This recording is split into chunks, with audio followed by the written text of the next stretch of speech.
Hello.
Hello.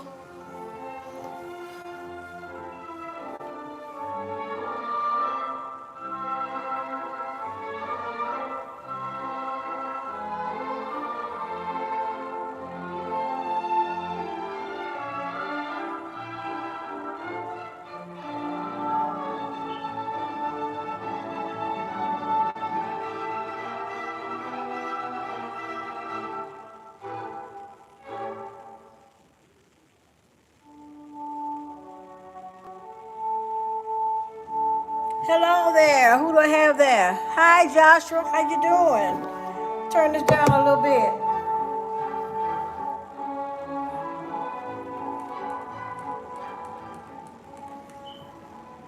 What you been up to? You good? That's good.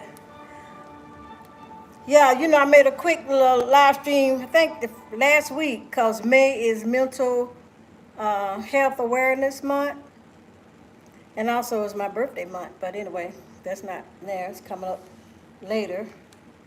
But anyway, and someone asked me, they want to hear more. They want to talk about this more.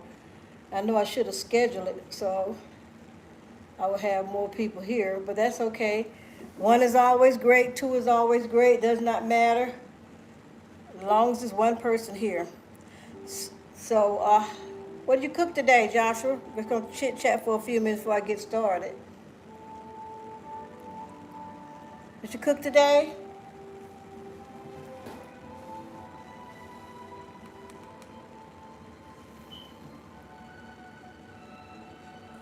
Okay. All right. I know you exercised, didn't you, this morning?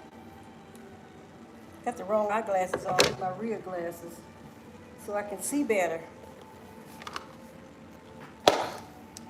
Put my reading glasses on. Oh, chicken tenders. Okay. We didn't do much of that. I think we just, first time in a long time, we had some hot dogs.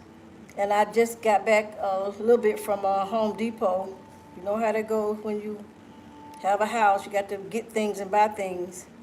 But I don't know if you know this about me or not.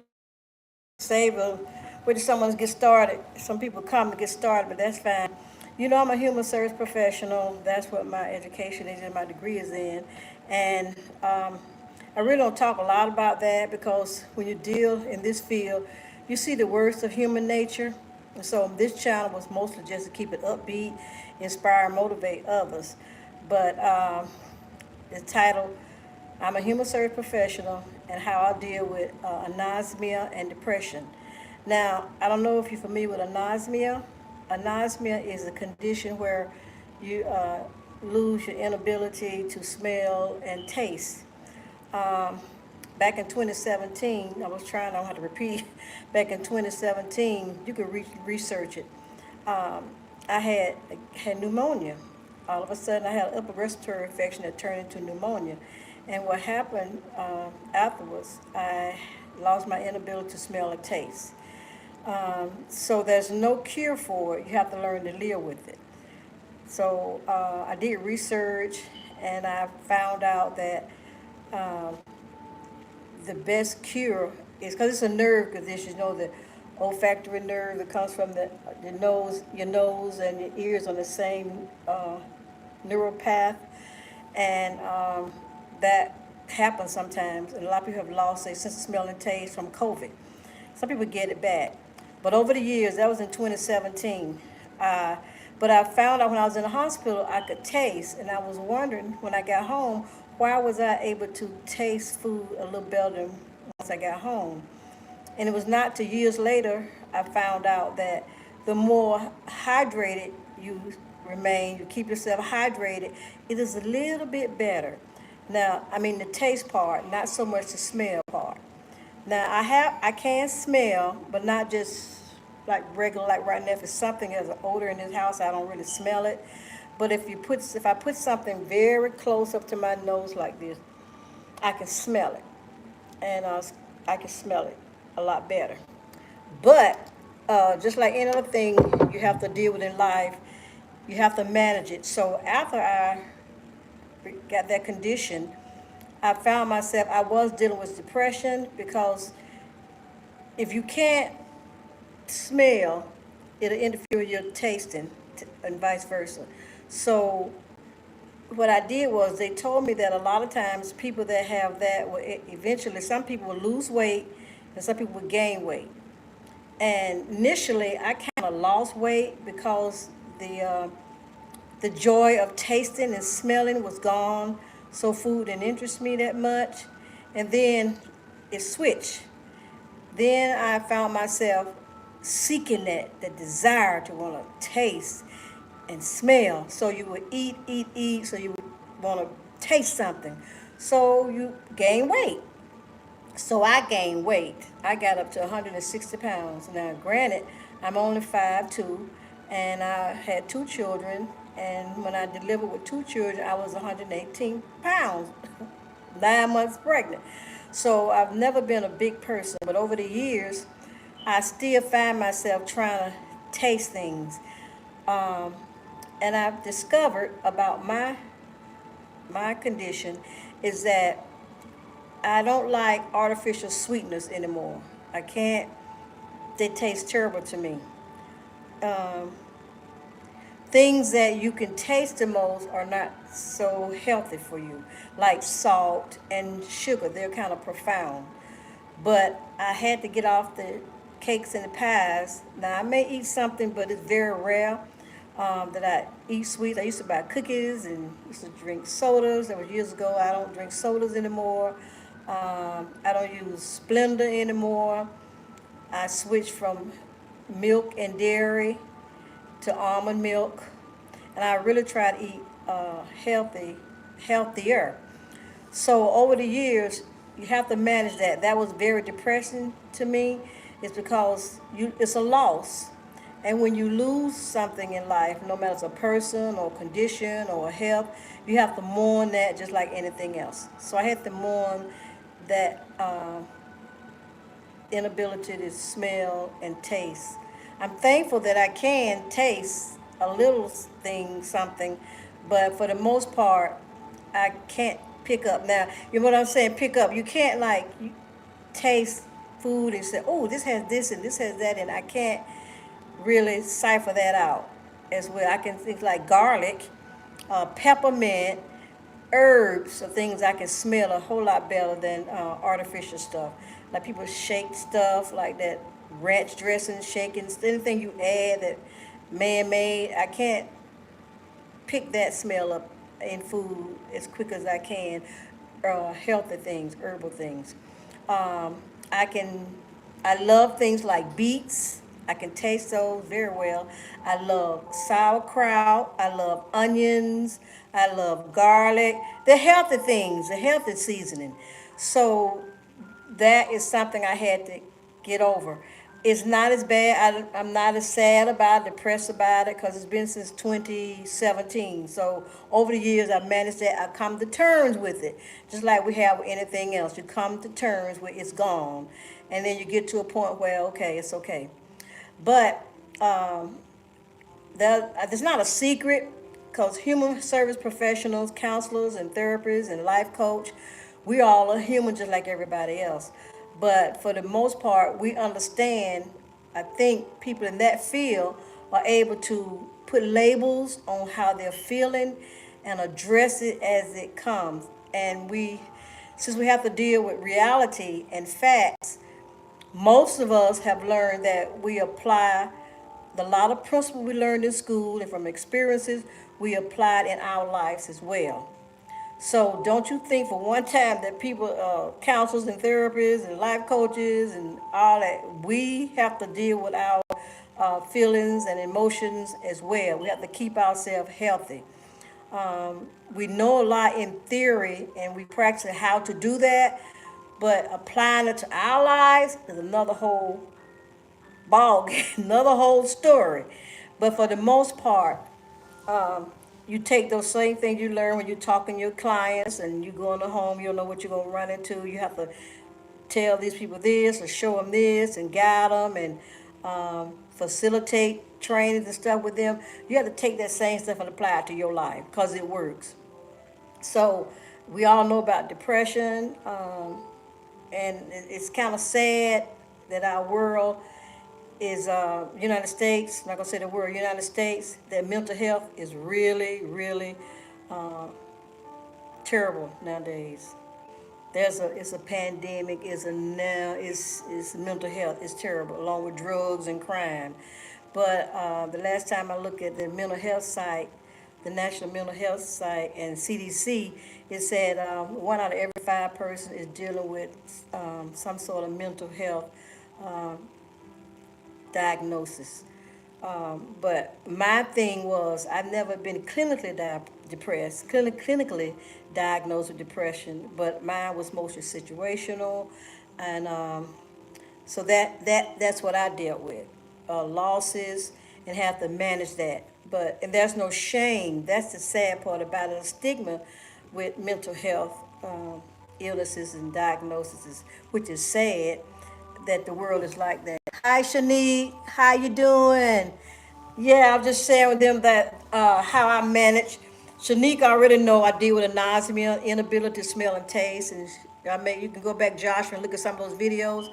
But Shanique, May is Mental Health Month, and I thought about this and want to share that people in the field as a human service professional. That's what in. I don't really go there. I don't like to use this channel to talk about that. I like to keep my channel kind of upbeat, but I'm human also. And because I made a quick video the other day about that when I was out and about, someone asked me, several people asked me to talk more about that. So I think I want to be clean and share and be open with you guys. Human services, professional, counselors, and therapists, we deal with depression too. But there are type of depression, like you say, you have to have a clinical depression, situational depression, and things of that nature. So I was dealing with my depression, telling Joshua about my depression when I lost my inability to smell and taste and how I manage it. I think the key for me was to learn as much as I possibly could about my condition. Health wise, I'm very healthy, but I just have that, and I lost that, and it'll never come back unless the Lord does something, because there's no cure. It's a nerve. Nerves don't regenerate. Once your nerve cells are gone, usually they're gone. So, but I've learned to manage it. I learned to deal with it, and I recognize what depression. If I feel myself feeling depressed about it, I don't as much as I used to, but it was hard for me to deal with the fact that I could not smell or taste. how I gain weight, because you try to eat, because you want to taste. So you're always seeking, just hoping that you'll be able to taste something. But like I was sharing with Joshua, that if there's an odor in this house, I can't smell it. Uh, Now, if it's smoke, but the sad part about, there's some dangers about having anosmia, because if it's a faint thing like it's a gas leak, it would have to be profound for me to smell it. If it's so I don't have gas anymore, but I'm very conscious of the fact that I won't cook if I fall asleep with my husband here, because I don't want, when I had a gas stove, leave the stove on by mistake. So, but for the most part, I don't smell things like people do in the room unless it's found a gas. Unless if it's a terrible odor, I can smell that. It has to be profound. But I can smell, if I take something and put it up my nose, I can smell it. Okay, like I can smell all natural teas. That's why I love drink a lot of teas. But I've learned to deal with that loss. The other thing is that depression, and the number one mental health illness people deal with, according to the CDC, is depression. Now, and the anxiety, it's the most treatable one. Anxiety. It was not on the top 10, because I have dealt with anxiety too. I used to suffer anxiety years and years ago. Oh, I think when I was a teenager and when my children were young, but I learned how to deal with my anxiety. Now I have family members that are on medication for their anxiety. There's nothing wrong with that. And that's the hardest thing to do in our profession, is to try to work with someone to get them to understand that they actually need to seek some help.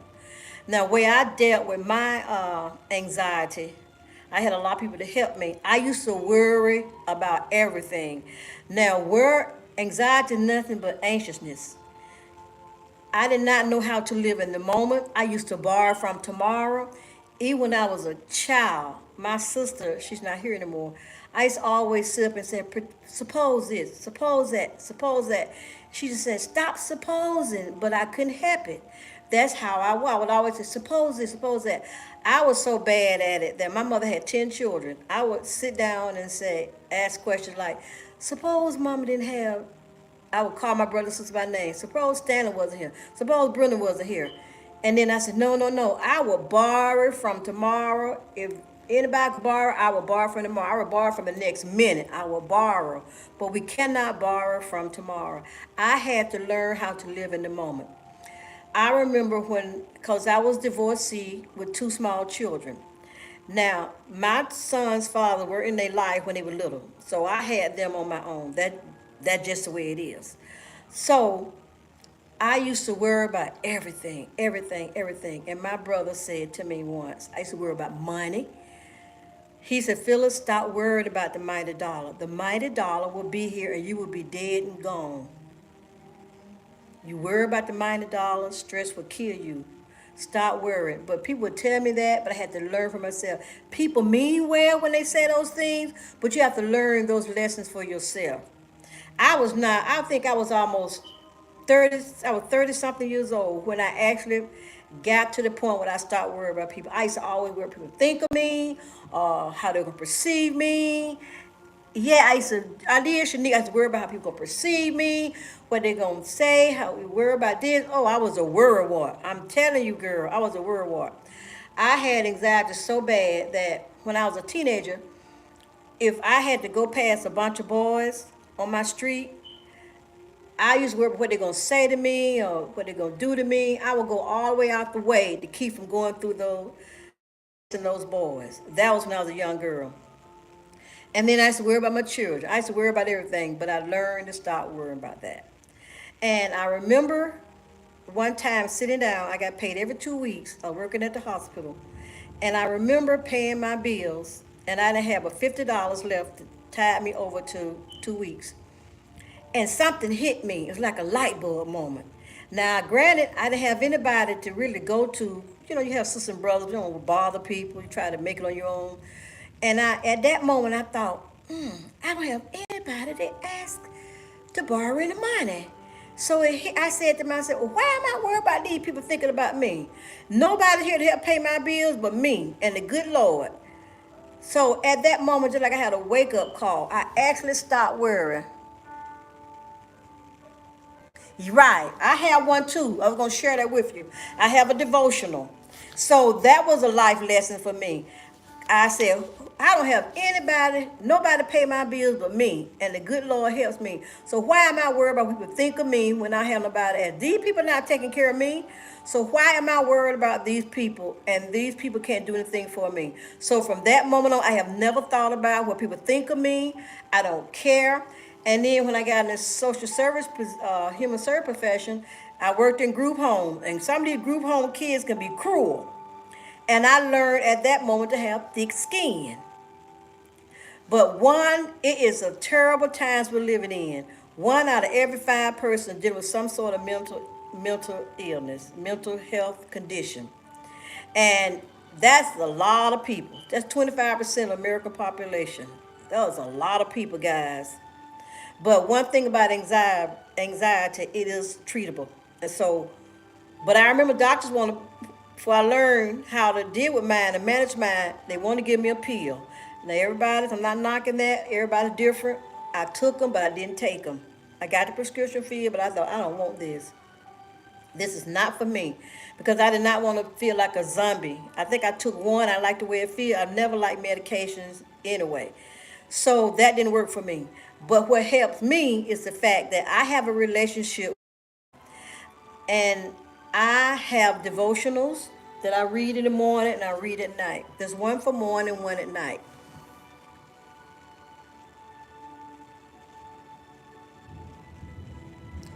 I'm glad. I'm so happy for you, Shanique.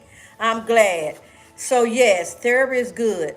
And I have when I used to do case management and I would go in the home with parents, that was a test called the PS PSI, Parental Stress Index test. I will give the people this test, the mothers the test, at the beginning of my counseling with them. And then I would do the test. Yes, this same one, it has a day and night, one for morning, one for evening, Shanique. My daughter-in-law gave this to me years ago, and it starts in January, ends on December 31st. I keep it, and I just read it. I think this thing is about 5 years old, and I read it every day, and it's new. I find something new in each and every day. But another thing that helped me, I'm jumping, is that the worrying part, people these days now, a lot of people depressed because of their financial situation, economic uh, woes that everybody's going through. Jobs, loss of jobs, and the rent is so high here in Georgia and the Atlanta area that people are catching it. The rent is off the chain. So, but I read Luke, I think it's Luke 12. It talks about how God takes care of the birds, He feeds them, and He will feed us and take care of us. And He knows what things we have need of before we ask. He knows we need a roof over our head and food to eat. So we have to claim His promises. That's what keeps me from being depressed. I claim His promises. I recognize that depression and anxiety is not of God. Now, when I'm working with clients and I have to go in the house, I couldn't talk about the power of God. I couldn't share with them to read the Bible. I couldn't say that. So I had strategies and things I would do with them to sit down to identify day by day. When you first wake up in the morning, identify how are you feeling? And they would journal. I would teach them how to journal. One side of the paper, I'm anxious this morning. And write down specifically, what are you anxious about? Okay, then understand what can you do about this situation. If it's something that you can do about it, focus on that. If it's something you can't do about it, I learned to live by the serenity prayer. You all know what that is. So you have to pick your battles. You have to understand nothing I could do about this. Nothing I could do about this. And keep telling yourself it's an affirmation. Because anything you learn and you start applying within 21 days, it'll become a new habit. So I started doing that. I started applying the strategies. And I would teach them how to apply the strategies. I can't do anything about this. Don't worry about that. I used to worry about when I get in the car. Oh, what the traffic gonna be like? Oh, this and that, because Atlanta traffic is terrible. I used to cry. This is the truth. I used to cry. I would get to work. I would have to get myself together because just driving in that car would just set me off sometimes. Worrying, worrying, worrying. So I took this class one time before I became a certified anger management specialist. It taught us that when you're in the car, and I applied it, and it worked. When I was in the car and I would get anxious, oh, I'm gonna be late. Oh, I'm gonna be late. Traffic goes something. They taught us how to breathe. And so I was learning this how to teach other people. So I started applying it to my life. So when I would get in the car, I would say, listen. And I would have a conversation with myself. They teach you this. Phyllis, there's nothing you can do about the traffic. Now, what I could do, we teach them this, I could leave early enough, allow myself enough time, so that will help. So you have to plan your morning. So you have to be conscious of the fact that I need to allow myself time to get up. Get up early if it takes. Get up. I had no control of what may happen from the time I left my home until I reached my destination. So I would say, listen, Phyllis, there's nothing you could do about the traffic. Relax and breathe. Relax and breathe. What's the worst thing that could happen? I used to worry about all kind of stuff. They're not gonna put me in jail. They're not gonna kill me if I'm late. If I'm late, I'm just late. I did all I can do, and I'm not gonna worry about that. So we bring a lot of things on ourselves. I did because we try to suppose and anticipate and wonder and speculate what will happen. You don't know what will happen. Life is so uncertain. We don't know what the next breath going to bring. What's the next situation going to happen after I get off this phone, having this live stream? So you can't worry about those things. And you have to practice that and practice that, practice it and practice it and practice it. Practice makes perfect. There's no such thing as perfect. But practice helps things to get better. There's no such thing as perfection. It just helps things to get better. So in life, we have to take control of it. You got to wake up in the morning, know how you feel. How you feeling? What can you do to minimize your anxiousness? What are you anxious about? And then pat yourself on the back for every little milestone. Celebrate for every little milestone. So that's what I had to do. Those are things I learned. So now I'm really not anxious about things. So I read my Bible. I read Luke 12 about God taking care of the birds of the air. And he said, look at the lilies. They soar not. The lilies, the most beautiful flower there is. And adding won't add 1 cubit to your stature. Worrying is not going to fix it. Worrying is not going to make it better. It's just going to make us feel bad. It's just going to make us even more anxious. So, and a lot of times they say in the United States, we're worried about economics, our money, we're worried about our finances, our interpersonal skills are at the lowest. We don't know how to interact with each other. We don't have as much support system as we did. I know you guys don't have near as much as we had. We have a little bit, but you have much more than I had. I had no support system raising my children, and it was hard, but I made it. And I pat myself on the back because I think I did a fairly good job. Um, they take credit for what they did too. They're their own people, but at the same time, I realized what I had to do, and I did it. So, worrying about money, money's going to be here till we dead and gone. We can't worry about. We have to learn to live with less. I had to learn to live with less. We have interpersonal skills. We don't know how to communicate with each other. And it says the last days said the love of many gonna wax cold. It's not gonna get any better. So we have to learn to be our best friend. We have to learn to be our biggest hero to ourselves. We have to learn to love ourselves. I'm gonna tell you, be honest with you. I'm sharing a lot. You probably never know. I used to didn't love myself when I was growing up. Because I said, here, you're supposed to love everybody. But I had to learn, you're supposed to love yourself. You're supposed to take time for yourself. A lady told me once a long time ago, Phyllis, you have to take care of yourself. If you don't take care of yourself, you're not going to be any good to your children. Okay, we worry about finances. We don't have the support system we used to have.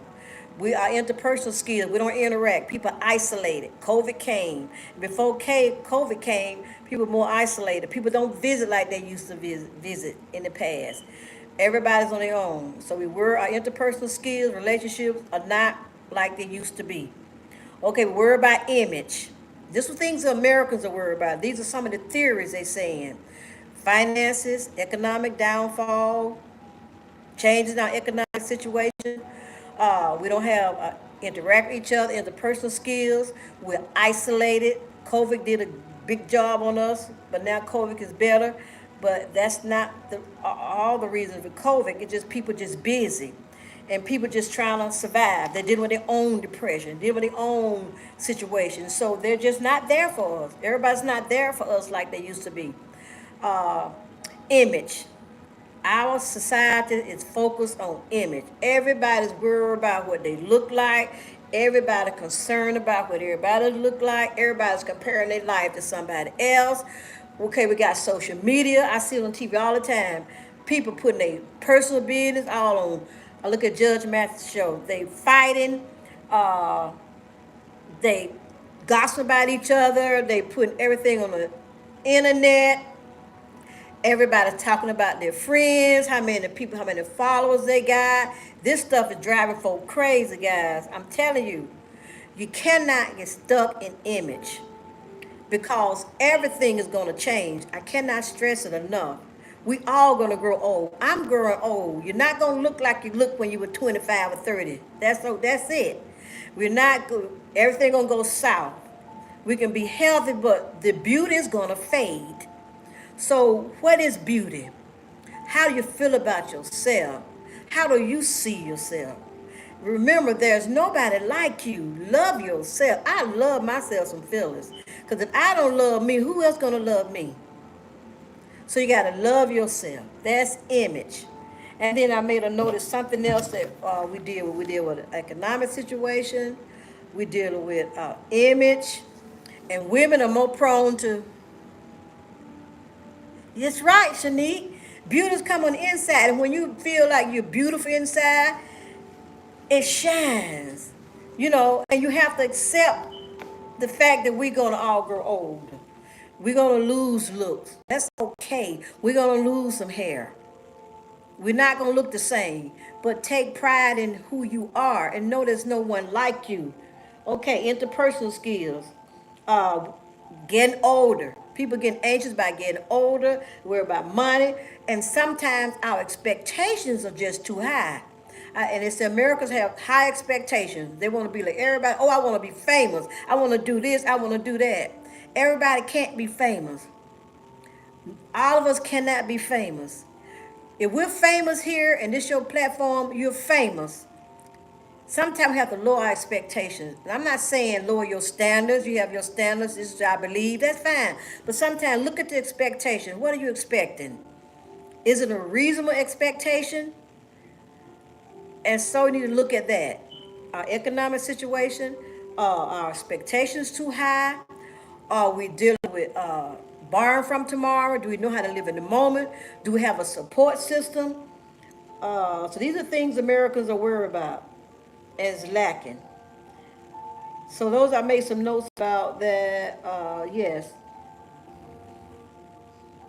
and women are more prone to depression than men are. They don't know why. These are just theories. And but men, they said that men and women are equally when it comes to bipolar. That's another whole ball game. I'm so glad it is. Y'all help me out. So, but situation depression, and like I tell people, listen, if I go into a home, I go and have clients, and I go in a home, and I will ask questions. I will ask certain questions, like it's like 10 questions. Parental stress index, cause parents can get stressed out. I'm telling you, being a parent is rewarding, but it's also very challenging. And when you deal with little people all the time and you're at home all the time, it can really, really wreak havoc on your intellect, on your mental state. So you have to like take a break from them. We love them, but we take a break from them. I'm telling you. So I go in the home and I ask certain questions like, have you moved in the last 30 days? Because certain points would be 10. That would be if they say yes, that would be a 10. And I would add up the scores, and that would give me an indication, a little baseline of this woman is dealing with depression. Has anything happened? And they would say, yeah, I recently got divorced, or I recently lost a boyfriend, or I recently lost my mom. And America dealing with a lot of losses. That can bring depression. Because we love our loved ones. I've had so many people, honey, in the past 3 years that died. Sometimes I ain't go there. I don't mo- I don't really go there because the nature of what I do and what I have done in the past, I'm telling you guys, when I used to deal with people in my personal life and stuff going on, always there for family, always there. And I never forget one time I asked God, I said, Lord, that's right. That's what you do. That's right, Shanique. You can have time for yourself. I remember one time, always there, the rock of the family. Like always there with some, always coordinate the activities. Always there. And one day I was in the bedroom. I said, Lord, seem like I'm always there for everybody else. But who is there for me? And I never forget, the Lord said to me, I said, this is what I said. I've always been the rock for everybody. Everybody called me, blah, blah, blah. I'm not complaining because that's my ministry. I know that. That's my calling. That's my gift. And the Lord said to me, I'm your rock. So from that moment on, I stopped. I understood. He give that to me because I can handle it. And I was that way even before I became a professional in human services. So I'm the rock. And so I don't complain because maybe I'm stronger than they are when it comes to certain things. And they're strong in other areas that I'm not. So we balance each other. But I do know this. I do know, and I had to learn that in the last year, almost 2 years. You have to set boundaries. Everybody's dealing with something. I mean, I used to have girlfriends call me, call me, call me. And they said vent, vent, vent, vent, vent. And I used to be the same way. But I have an article I want to read one day. I'm going to read one morning about venting. I found out about venting. And it helped me. It said venting is okay. But once you vent about something the first time, you should not keep venting about that same issue over and over and over. Because what it does is, it does not help. You before you know it, it's gonna become, you're gonna become obsessed with it, and it's gonna overtake you because now you got to talk about it, talk about it, talk about it. So you have to learn how to figure out, can I change this? What can I do about it? Let me deal with this. If not, let me go through this. Let me ride this out because eventually this too shall pass. But venting does not make things better. At the moment it may feel good, but after you vent, you say, listen, I vent, it's out in the open. Now what can I do to fix it? So that's what I have to do. It's a mixture of God's his nurturing, loving God, but also some tough love. Sometimes we need some tough love. So my girls would call all the time, I would listen, try to support them. And then after a while I would say, now what?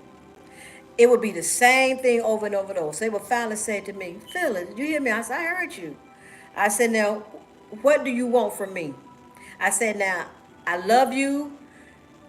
You ask me what to do. I share with you what I would do. Now, that was not a professional talk. It was just a girl to girlfriend talk. And this was before I got in the field. And so I said, okay, what do you want me to say? I share with you. You asked me. Now I'm sharing with you, and I told you. So one day, this friend of mine said she would complain. Her husband was depressed. He was depressed. He was a depressed person. He was depressed, depressed, depressed, depressed. So she married him anyway before he was depressed. Hi there, radical. So she would call me. She was saying she was depressed, and she married the guy knowing he was dealing with depression. Now he hadn't been clinically diagnosed, but it was I think his was a mixture. I think he was clinically depressed, but he hadn't gone and got official diagnosis. So I asked her. I said, "Can I ask you a question?" I said, "Was he depressed before you married him? How long you dated him?" You say he was depressed for the whole 6 months you dated him. Now you just got married. You've been married what, 30 days? I said, did you think because he married you or you all got married, he's gonna be undepressed? That's not a word. She didn't think about it. She thought that if she married him for some unknown reason, the depression was gonna go away. Situation depression, I feel a lot of times it can go away if your situation change. But if you need some help, you need to seek out a therapist or a psychologist or psychiatrist. I suggest a therapist, and if you need the therapy, you can go to the psychologist, and then the psychiatrist is gonna give you some medication. So everybody don't need medication, but you need to go to the steps. And I said, that's what you need, and that's what he needs. But you know, most people are not going to address the mental health issues because of negative connotation attached to seeking help. It's thinking something wrong in our society to deal with. I always say this: you cut yourself and you need some stitches, you're bleeding. Same way with mental health. You need to get some help. Okay, you need to get some help. Like I said, most of the people, the clients, few count clients I have, I don't get my client. Never got. Well, I got a couple of people. They're my clients that I met on YouTube. Because most of the people they gonna use you as a therapist, their counselor, because this is social media, and a lot of times they don't trust you for that. So the two people I have, that I've been dealing with it for 6, 7 years, whatever. They're better now. But anyway, but if I'm sad to say this, that's why I don't really come this way as a professional on this channel, because for the most part, I just want to keep it light. So that's what I do. But professionally, it's a mess out here. I'm telling you guys, it's a mess. People are miserable. Do you hear me? People are miserable. People are suffering in silence. People are self-destructing. Uh, they don't know how to get out. They feel stuck, and that's when you know you need some help. If you're somewhere and you feel stuck and like you're sinking, like you're in quicksand, you just can't get out, you need to seek someone. There are a lot of different. There's an app called Circles. Circles is you can find any type of it's a group of people that deal with type in, download the app, CRCLES Circles, um, and you can join any group that's you dealing with anxiety, depression, whatever. You can get help that way.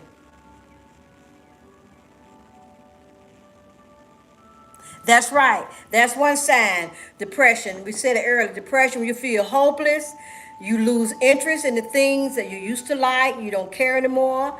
You imagine, you may not actually feel suicidal. That's right.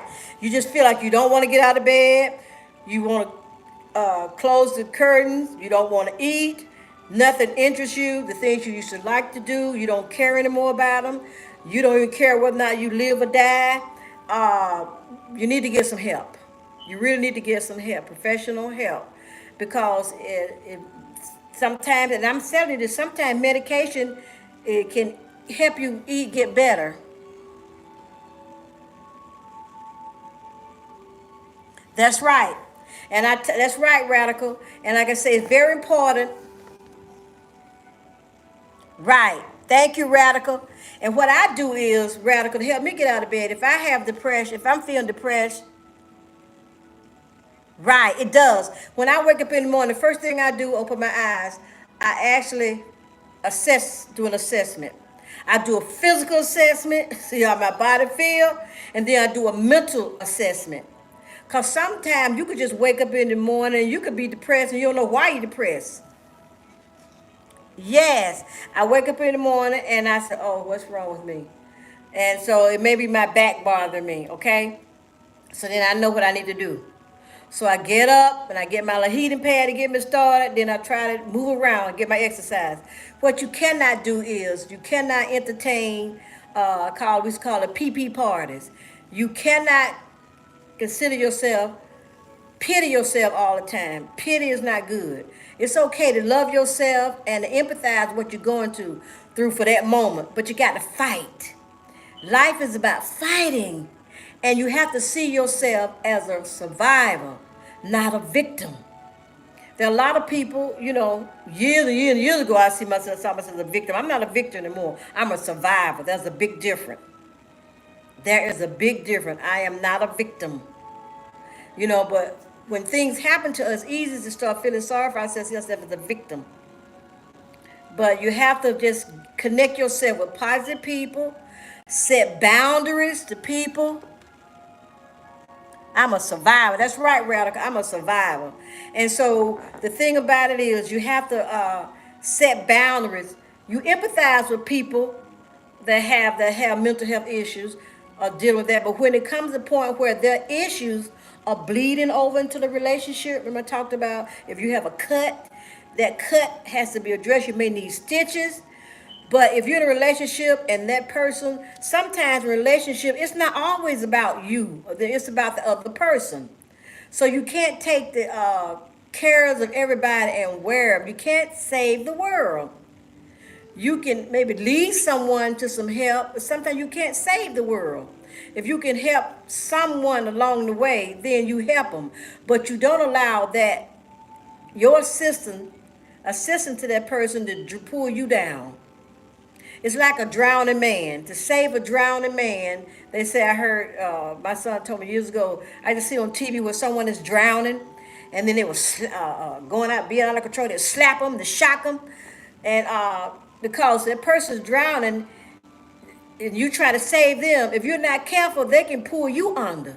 So a lot of times they'll knock them out to help save them. So you have to set boundaries and tell people, look, I want to help you, but I can't help you. I've taken you as far as I can take you. So you have to have whatever works for you. And like in the professional field, I can't go in houses or have clients and tell them about my spiritual life or God. So I have to have other strategies that I've learned to deal with whatever their diagnosis is.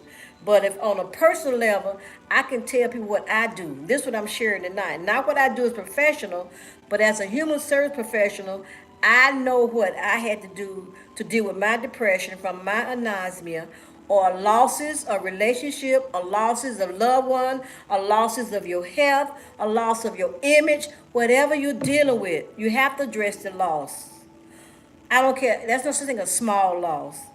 A small loss can really take you under. So you got to deal with the loss. If that loss, you can't move forward and you're stuck. You feel like you're in quicksand. It's no hope. You feel hopeless. I'm never gonna this. I'm never gonna that. I'm never gonna get married. I'm never gonna finish school. You know what? I have so many stories I can tell you all, but I can't do it. Next time I tell you all how to come, I'll tell you about how I was able to when I went to college, how I got what happened to me, how I accomplished that. That's another whole ball game. So I'm gonna be doing more stories, live streams on stories, how I overcome.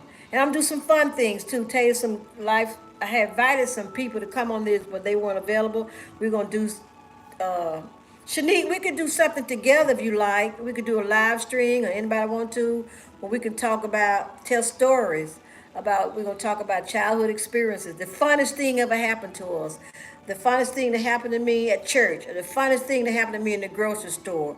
Things of that nature, because you have to do what it takes to make you happy and give you peace. I'm a strong advocate for peace. Because my thing is, happiness is good. Things can make you happy, but happiness fleets. I'd rather have peace and contentment with where I am or who I am and at that moment. And I can get other things because money can bring you happiness. Money can buy you things and take you places, but money cannot restore broken relationships. Money cannot buy friendship. Uh, it could just good for addressing things. Money answer all matters which are things. But right, money can't do anything. Okay, let's set up a live stream and tell a funny story. Something happened as a child. That's what we're gonna talk about. Because people need to, you know what? Laughter is medicine. Now, that's another thing I do. I read my Bible, read my devotional, and I get in something funny all the time. I put on shows so we can laugh. My husband and I play Uno for hours. I find a funny movie. Sometimes I'm not in the mood for a funny movie. I'm in the mood for a family movie, or I don't like scary movies. It's not me. Why am I going to play something or look at something going to make me fearful? Because fear is not of God. So I don't want to be frightened out of my skin. So I don't care for horror movies. Uh, Play with your mind. So you have to do what it takes to take care of yourself. I read my Bible, my devotional. I go to church. I started back going to church, Shanique, this past Saturday. I go to church on Saturday. Y'all probably already know that. But you have to spend time with God, and you have to your Creator. You notice how it said spend time in the church. Church is fine, but you have to have a relationship with God at home. I have a brother that just found God, gave his heart to the Lord. And 2 weeks ago, I knew he did a while back because I've been talking to him. He finally gave his heart to God. And he's really anxious and hungry for the word. So I mailed him this book. And he said, I called him and said that I mailed you a book. It's a little paperback. He said, I got it. I'm reading it already. So you cannot have a relationship with God unless you get to know him. Spend time in his word. And I said, read Luke 12, Shanique. That helps me not to worry about mighty dollar. Uh, the Bible teaches us that in the last day, man's heart's going to be failing them from looking upon the things and coming upon the face of the earth. People are worried sick. People are fearful. People are anxious and worried. Worrying, you cannot. It's not gonna fix anything. It's gonna make you sicker. It's not gonna make you stronger. Not gonna add 1 cubit to your stature. It's not gonna change anything. It's just gonna make you sick. Cause worration. I had girlfriend. Right. I had a girlfriend that died she had a heart attack. No, she had a stroke. She used to worry. Her blood pressure was high, and she had a stroke. And she lasted not even 4 days after that stroke. And another girl that died. That's another long story. But stress will kill you. Stress will add weight. It will keep you up at night. Cause they thought I had sleep apnea years ago, so they sent me to have this sleep study done, and I did a sleep study, and he called me back with the results. He told me, he said, you really don't have sleep apnea, true sleep apnea. He said you only stop breathing 14 times a minute, which is nothing. He said no medication. You can either lose some weight, or you can get the CPAP machine. I chose to lose weight because all that was happening around the time when I got my anosmia. Remember I told you the anosmia when I started eating. I had got up to 160 pounds. I'm only 5'2". And I weighed 118 when I had both my children. So you know I was big. So I decided to lose weight, and I got control of the anosmia.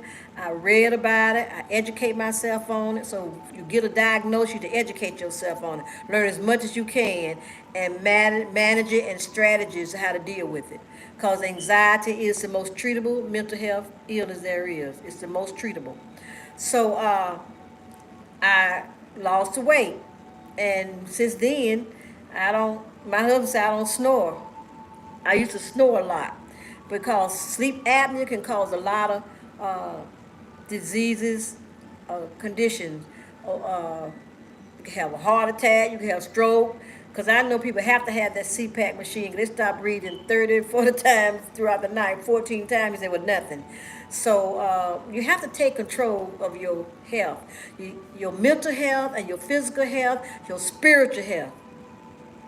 You have to take care of that. And you look at, I talk about all the time, these relationships, because that's what I'm trained in. I'm not perfect, and I've been married many times. And once I got myself together, I would, yeah, been divorced. Like I said, the woman in the well ain't got nothing on me.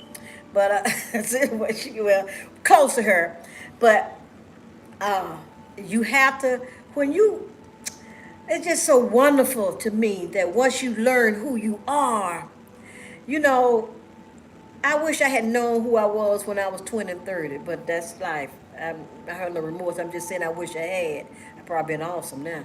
Then, who knows?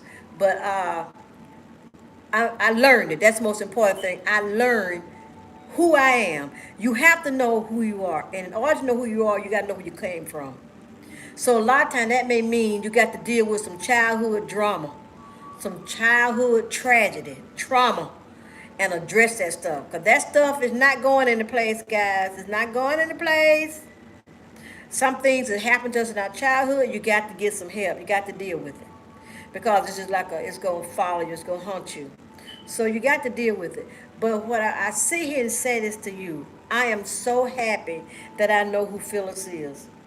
I am so happy that I know who I am. I am so happy that I know where I'm going and I know where I came from. And it can happen to you too. You just have to do the work. You got to do the work, guys. You got to do the work. And so, what I got my devotionals talk about today, I'm going to read it right quick. Today is strength in victory. We could do that, Shanique. We could share our devotionals. That's what we can do. And my devotional was in Exodus 15:2. It says, "The Lord is my strength and my song. He has become my salvation. This is my God, and I will praise him, my Father's God, and I will exalt him." It talks about victory over a long struggle that leaves a sweet taste. Victory. Soon we forget the struggles and exalt in the victory. Hi there, Jack Dawson. Surprise! Yes, hi Jack. Nice to see you. Do you know the people in the stream? We just sharing about our depression and sadness and how we overcome and how we are now victorious. We are no longer victims. We are survivors. And they Radical. Do you know Radical? Y'all please say hello to my friend Jack. You all know when you come to my live stream, you got to say hello to everybody. You got to visit each other's house and say hello. Because that's where I do my live stream, like my house. You're my guest. Thank you. That's what we're going to do, Shanique. Okay? You know Jack? Jack, please hello to my friend Shanique. And Radical was here. And Joshua was here. Go check out each other's creations and support each other. It was talking about the children of Israel that struggled from Egypt. And this was their song. The struggle behind this song was Israel deliverance from Egypt after a long struggle of being slaves to now being delivered. And we was talking about being delivered from those things that have plagued us, sadness and depression. Because you can go back and look at the beginning of the stream, talk about America, how depressed they are, and we talked about some of the theories about why Americans, 1 out of every 5 Americans is dealing with depression. That's the #1 mental health illness. And talk about the children of Israel, their struggle of slaves are now being delivered from being chased to being free, from facing certain death to being fully alive. And was talking about being fully alive tonight. Be fully alive. God had miraculously opened a sea for them to walk through, then closed the sea, drowning Pharaoh's ferocious army behind them. They were free. So we just want you to be free. So get whatever help you need to be free. Do what you need to do. Learn some strategies. But this was a new feeling of being free. They had felt weakness and fear, and their lives they had been suppressed, held down. But now everything changed. They went from being powerless to victorious. Now the Lord was their strength and confidence. So that's what's going to happen with all of us that deal with any type of mental illness. One day we're going to be victorious, and you're not going to be powerless anymore. You're going to be free. Free from that thing that has plagued you or that's plaguing you. There is help. Help. Please share with everybody that the month of May is Mental Health Awareness Month. So let's start doing what you can. Small steps. Small steps. If nothing but like Radical and Shanique we talked about earlier, identifying what is causing you to feel anxious. It may be one thing you can do. Just work on one thing. What are you anxious about? And you have these affirmations work. I'm telling you. And it takes 21 days to learn a new habit. It may be something, sometimes people set themselves up, they watch the certain wrong things on TV. They listen to this wrong type of music, and it put them in a bad frame of mind, and it takes them to another place. You want something, or listen to something, or look at something that's going to uplift you. You have to do your part. So if that means changing your lifestyle, changing the way you do things, things the way you say things, and thinking, and learning new strategy. That's what therapy will help. Going to help. So the prayer this morning was, Father, I admit that sometimes my life feels like a long struggle. This is a prayer. Sometimes we have to admit that our life feels like a long struggle. But just for today, just for this evening, my confidence is going to be in you, Lord. You are my God, and I will praise you. Because I'm going to tell you something. You know the Bible teaches that the Lord said he dwell in praises. If you all get a chance, Shanique, send me a message and let me know. Yes, it's gonna happen. Shanique, when you say you're gonna do driving, have you thought about set a goal and just say today I'm only gonna do this? Do you do that way? How do you do that? Do you if you say I'm gonna drive, you set a goal? Okay, all right. Okay, I'm gonna tell you about when I used to go in the house with a client, and that's their goal. Help her to build her confidence and help her anxiety as much as I could at my level. Uh, okay, we would set goals and say, okay, where would you like to drive to today? So we would we would sit down, and she said, I would like to just to be able to drive to the grocery store. If that was too much, she said, okay, handle that. I said, okay. Where would you like to drive? 3 blocks? She said, let's start at 3 blocks. So she would get in her car and she would do just 3 blocks. And she'd do the 3 blocks 3 times a week. If that was too much, we'd start out at just driving 3 blocks 3 days a week. And she got confident on that. And then we would increase it. Okay. Because her goal, the big goal was, the long term goal was to be able to drive to school, pick her kids up, and come back home. So that was too much. So we have to set a short term goal. Yes, set a short term goal. Write it down. Most things that, if you don't write things down, most things don't happen. They can, but it's been proven, and I've tried it. If you write things down, the success rate for it to be a reality is greater. If you write down a goal, say, my short term goal, first do a long term goal. If that you say, I would love to be able to, I want to drive to the store, name the store.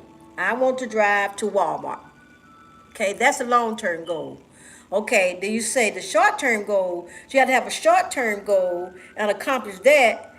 And the short term goals will help you get to your long term goal.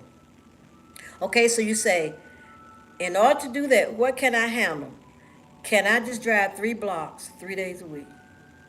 Okay? Monday, Wednesday, Friday, you pick the days, it's more convenient, and you pick the time. And say, Shanique or Phyllis will drive three blocks 3 days a week. And then we come back and we assess that goal and we look at the progress you're making with that goal. Okay? And we celebrate. Say for instance, you couldn't make it but one day that week. Then we sit down and you write down why you couldn't. And you got to be able to understand why you couldn't do that and look at those barriers. Okay, the reason why I couldn't do it today because so and so and so. Okay, that's a legit reason. But if it's something like I was scared, then you just may cut it back to drive 3 blocks 2 days a week. Because a lot of times we set goals that are not measurable. You got to be able to measure it. So it'll be very specific in order to get to that long-term goal. And you don't want to set you up. Because a lot of times, if we have so much to do, that's a known fact. I used to do it. Most people do it. If you have too much on your plate, you won't do nothing. Because you're too overwhelmed. And then it's going to add to your anxiety. You see what I'm saying? I know I'm saying a lot, but I'm just trying to shorten it. Okay, and you have my Gmail. So you just send me a Gmail. You got a number. Call me or text me and let me know so I did it. Write it down, and that's what you accomplish. And then each week, then the goal, we change it up. We try that for a month and see if that works. You name longer. We make it for 3 months, and then after that, you say, okay. The next thing is to go. Don't set yourself up. If Walmart is too far, don't pick Walmart. That may be down the road. I don't know your level of anxiety. I don't know exactly, what I'm saying, but you understand what I'm trying to say. You can say, but write it down. Write it down, Shanique. And then look at it, measure. And then if you accomplish, celebrate. Celebrate it, honey. Celebrate that milestone and be proud of yourself. And just, oh, I did it, I did it. And eventually you get there. Now, like I said, I don't mind sharing because I think we all overcome by our testimony. And I think we help others. You have to be the type of person to share. So that was our prayer. And the end tonight that said, the Lord is my strength and song. He has become my salvation. He is my God, and I will praise him. My Father's God, and I will exalt him. That's Exodus 15:2. And it talked about the children of Israel watched God do something incredible as they would never forget. When they came to the end of their own resources, they stepped into God's resources as their strength. See, sometimes we just can't do everything. I can do all things through Christ, which strengthen me. Sometimes we just can't. We need him.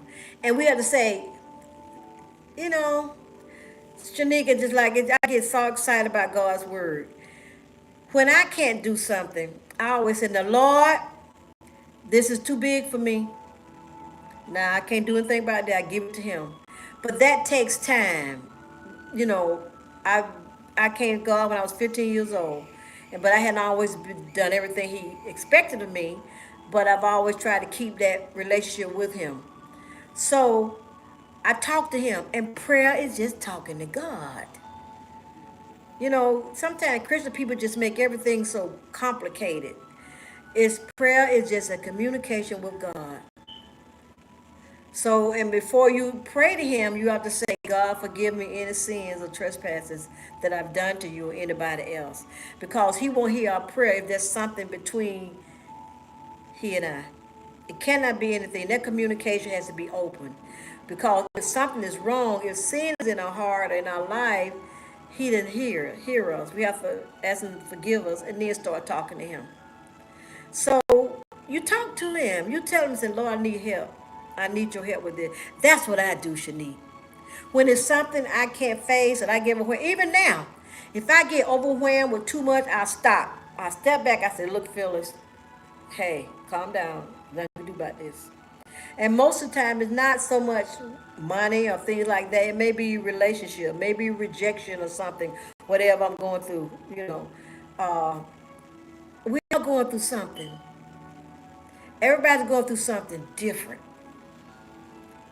But I have found, and I don't talk about a lot because I used to, because the thing, this is what I'm saying. I have a sister.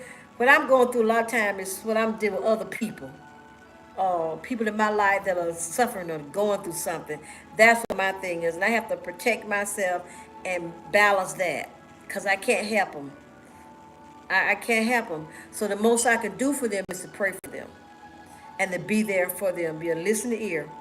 But I draw the line as to when I can't anymore. You can't save the world and you can't help everybody all the time. You got to protect your own sanity. So how do we know the Lord as our strength? Do you know that he's your strength? He's mine. Like Israel, we need to admit our weaknesses before him. Tell him. Just tell him. He knows already, but he just wants us to talk to him and tell him. We got to say, Lord, I ain't good at this. We need to ask him to apply his answers to our point of need. What do you want from me, Lord? What do you want me to do? I need your help in this. Then we need to step out like Israel did in crossing the sea and trust him. So you tell God that's your goal. You setting your goal because you want to be able to drive again. So you tell God and then you ask him, Lord, I cannot do this on my own. God, I need your help. Help me to accomplish this goal. See, sometimes we just say, I want to do this, but we have to set one little goal. It's baby steps. And then you ask for his strength and his guidance and to be with you. He says, my grace is sufficient. And that's the quote, that's the Bible verse I quote to myself each and every day. If I'm going through something, I'll say, Lord, your grace is sufficient. And Lord, I need your help with this. Give me the strength. I can't do it, but Lord, you can do it. And I guarantee you, you're going to reach that goal. You just got to believe it and trust in him. Don't trust in yourself. Trust in him. Believe that you can do it with God's help. That's how you trust in yourself. You and God. Then we need to step out like Israel did in crossing the sea. Your stepping out is setting that goal, Shanique. That's your stepping out. Like the children of Israel, they stepped out. He parted that sea. He did it for them, but they had to step out. They had to make that first step, right? To cross over to the other side. Because fear is not of God. These are spirits we're dealing with. We're talking about depression and all this mental illness, but that's a spirit thing. People don't believe that because the world, I can't do it professionally, but that's we know we're dealing with here. Spirits are not of God. Then we need to step out like Israel did in crossing the sea and trust him. You trust him. The God who does not change is there to offer his strength to you today. He is, Shanique. He's offering his strength to you today. Because remember he said, put your trust in no man. And in this flesh dwelleth no good thing. There's nothing good about us. But there's everything good about our God and our Savior and our Creator. So he can do it all. And his prayer on my devotion for this evening says, Father, Shanique, this is my prayer for you. Father, be my strength tonight. You know my point of need.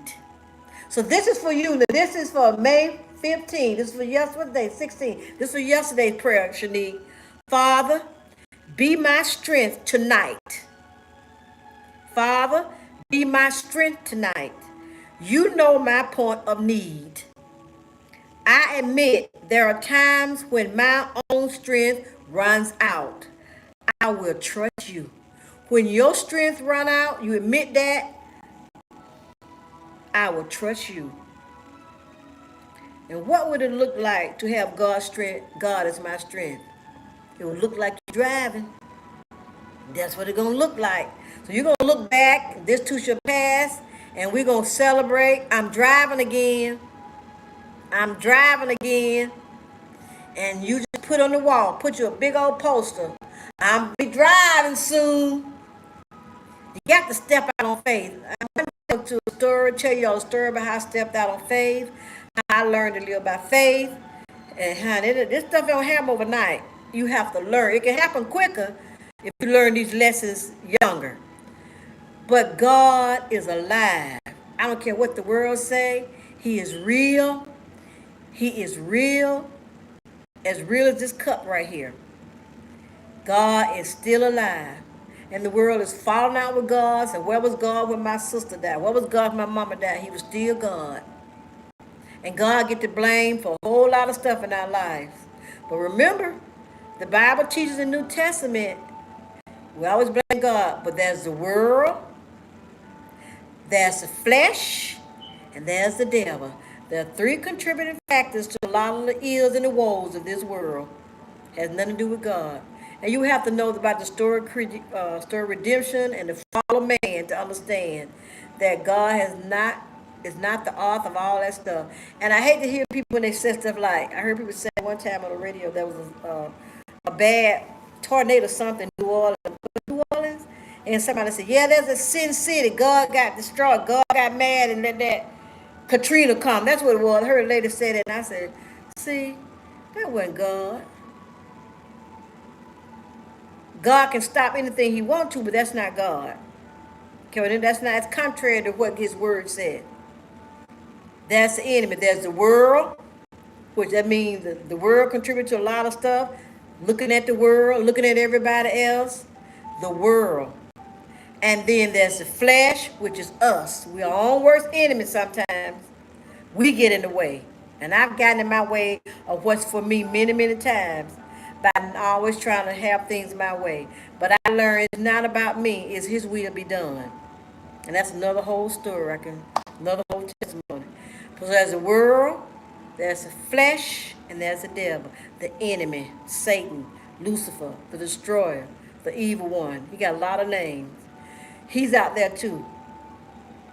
And you know he hates those that believe in God. So not only you got an enemy, the flesh and the world, you got him. So who are we? Now when it comes to talking about God, I can talk all night long. Because He is the strength of my life. He is my everything. He is my all in all. I love my husband dearly, but no one gives me the peace and the joy like my God and my Savior and my Lord Jesus Christ. And I'm not ashamed.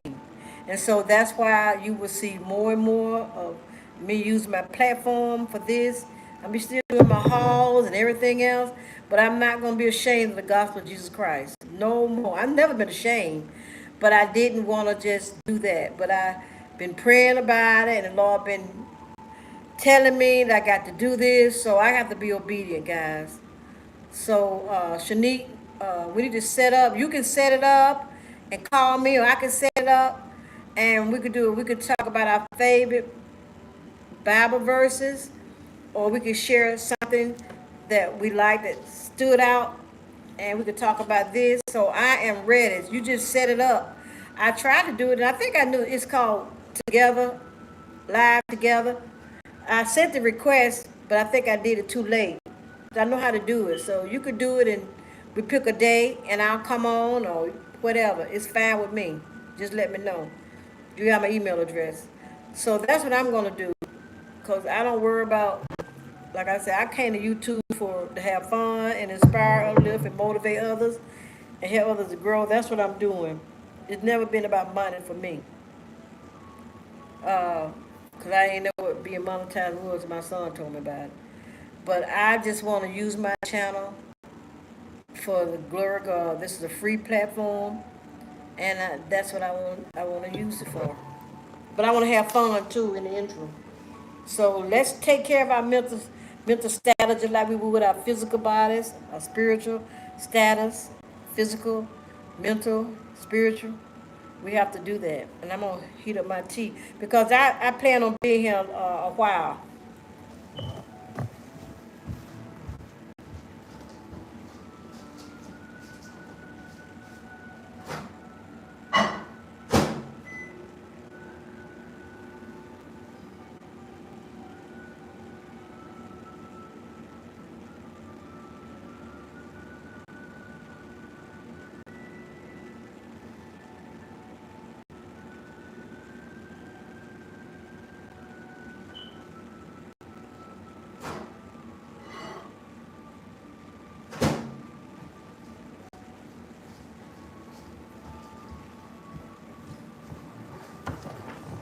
Shouldn't what you cook?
Oh,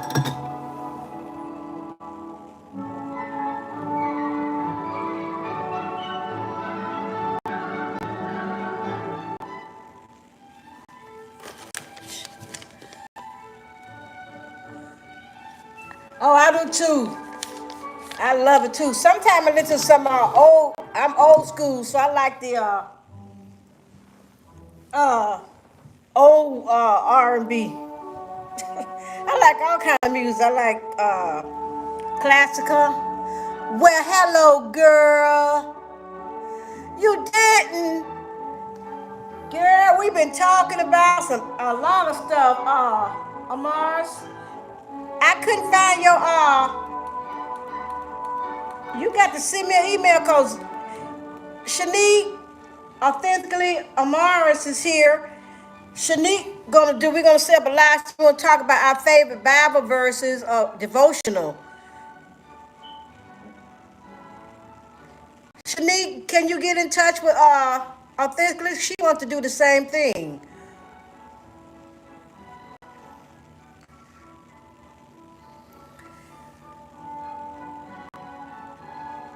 Yes, I listened that other time. I love Anita Baker.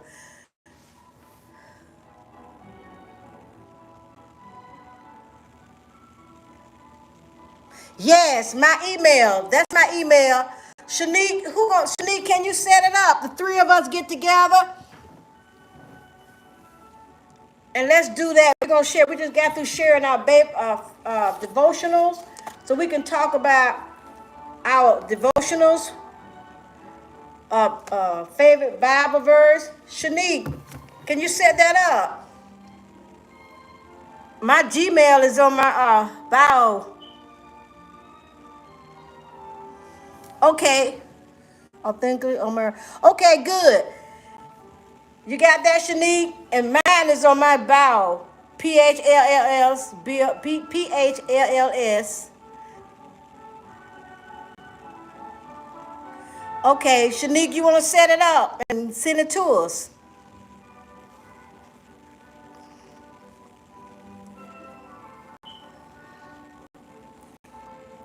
We can set it up and see when we want to do it. And what time? Thursday night will work for me. What y'all doing Thursday evening?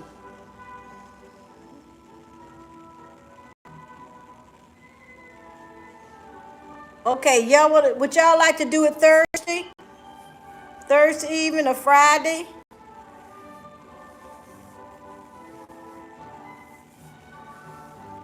Anytime I let Shanique get the kids to the bed, we can do it Thursday or Friday evening.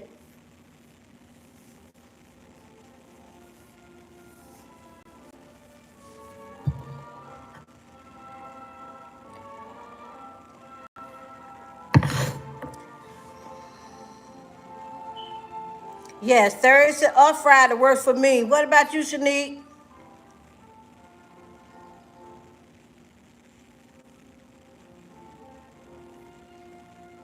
Because we can do, we discuss our favorite Bible verses or our favorite devotional book and share something. We could do 1 hour if y'all have an hour. Will work for me. I want you to go check out everybody in the live stream. Write their names down, Amaris, and tell them that I sent you. Jack was here. Jack Dawson. Radical was here. Friday. Okay, Friday. Friday, let's say 6 o'clock. Would that work for you, Mars? 6 o'clock Friday? Okay, that works for me too. So I look forward to that. I'm excited. And I'm gonna invite some more people. Hi, Bonnie Rose. Y'all, please say hello to Bonnie Rose, Amaris, Jack, Shanique, Joshua's here. Do y'all know who we talk? You know Bonnie Rose? You need to go by Bonnie Rose, because Amara's trying to get more supporters. Okay, so 6 o'clock. We're gonna do a live together Thursday at 6 o'clock. Yes. Oh, I'm excited. Please say hello, go to Bonnie, because Bonnie will promote your house. And Jack was here earlier, and Joshua was here. Radical Change was here. Please go back and say hello to my friends and tell them that I sent you. So I'm excited. Bonnie Rose, please come by on Thursday, Friday at 6 o'clock. I'm sorry, Friday at 6 o'clock. We're going to be getting together. Yes, we're going to be sharing some thoughts. I'm looking forward to that. I cannot wait. I'm put that on my calendar. We're coming together live. I get to hear your voice. I know what Shanique's voice sounds like, Mars too, but it's going to be interesting. And I'm sorry the way I look, guys. We went to Home Depot and I still got on my Home Depot clothes. So yeah, we had to go get some stuff today, trying to get the garage door. Yeah, me too. We've had a good time, honey. I just tell about you could just look it up for yourself. I'm not gonna repeat, but I have talking about a depression and the title you have to look up. Thank you, Bonnie. Y'all, please go hello to Bonnie. Bonnie is awesome. They will actually promote your house. Because, guys, it's all about you got to support each other. You got to support each other. And, Shanique, I did run your playlist. I'm going to run another one tonight, okay? I've been running so many playlists. Amaris, you don't have a playlist. I went to your channel. I didn't see a playlist.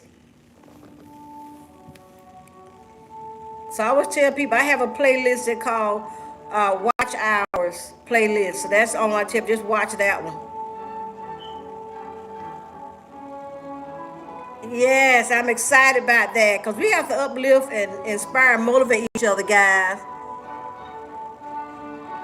Yeah, girl, I had to get in the mood to record too. You know, you really do. Because I tell you, Shanique know me, I'm going to protect my sanity. You think about revamping your content. Yeah, this is a good way to do it. This is a good way to do it. Do some, this is a good way to do it, Amaris. You do these live streams together. That's what, you got to find ways. And I'm revamping mine because God don't got on me and told me I'm supposed to be doing what I'm doing tonight. Because that's the first time Shanique, would you agree that's the first time I really been that raw tonight? I shared a lot of things. I shared some things.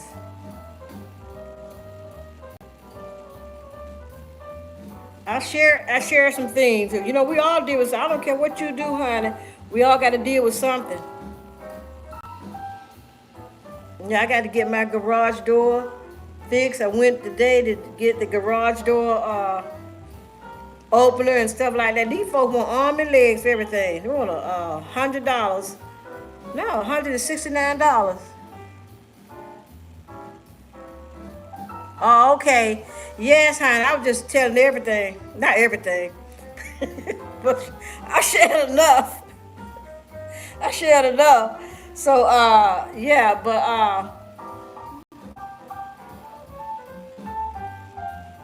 oh, okay, buddy. I hope you feel better. You feeling a lot better? Oh, buddy. Oh, you feel a lot better? I'm sorry to hear that. Yeah, I know, like taking a break, honey. I've taken many breaks. I've taken many breaks.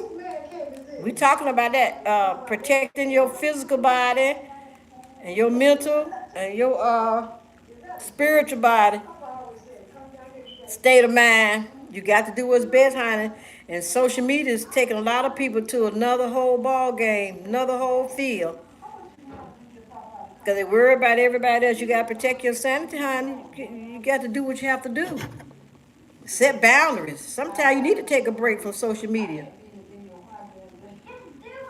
But this is one of my favorite texts. Trust in the Lord with all thy heart.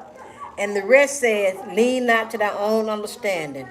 Because, honey, I don't trust my understanding. I don't trust my understanding.